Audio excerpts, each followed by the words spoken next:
സങ്കീർത്തനങ്ങൾ 28 അധ്യായം 1 മുതൽ 9 വരെയുള്ള തിരുവചനങ്ങൾ. കർത്താവെ സഹായിക്കണമേ. കർത്താവെ, ഞാൻ അങ്ങയെ വിളിച്ചപേക്ഷിക്കുന്നു. എൻ്റെ അപേക്ഷയിലായ അങ്ങ് എനിക്ക് നേരെ ചെവിയടയ്ക്കരുതേ. അങ്ങ് മൗനം പാലിച്ചാൽ ഞാൻ പാതാളത്തിൽ പതിക്കുന്നവനെ പോലെയാകും.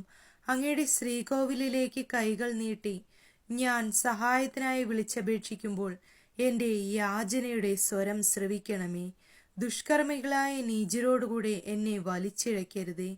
അവർ അയൽക്കാരനോട് സൗഹൃദത്തോടെ സംസാരിക്കുന്നു, എന്നാൽ അവരുടെ ഹൃദയത്തിൽ ദുഷ്ടത കുടികൊള്ളുന്നു.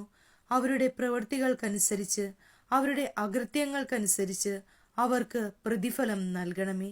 അവർ ചെയ്തതനുസരിച്ച് അവരോട് ചെയ്യുക, അവർക്ക് തക്ക പ്രതിഫലം കൊടുക്കണമേ. അവർ കർത്താവിൻ്റെ പ്രവൃത്തികളും കരവേലകളും പരിഗണിച്ചില്ല. അതുകൊണ്ട് അവിടുന്ന് അവരെ ഇടിച്ചു നിരത്തും, പിന്നീട് ഒരിക്കലും പണിതുയർത്തുകയില്ല. കർത്താവ് വാഴ്ത്തപ്പെടട്ടെ. അവിടുന്ന് എൻ്റെ യാചനയുടെ സ്വരം ശ്രവിച്ചിരിക്കുന്നു.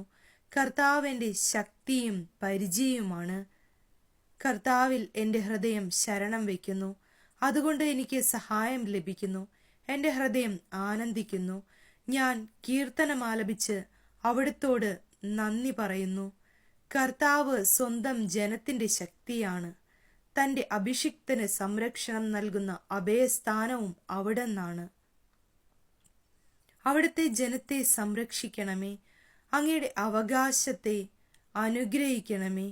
അവരുടെ ഇടയനായിരിക്കുകയും എന്നും അവരെ സംവഹിക്കുകയും ചെയ്യണമേ.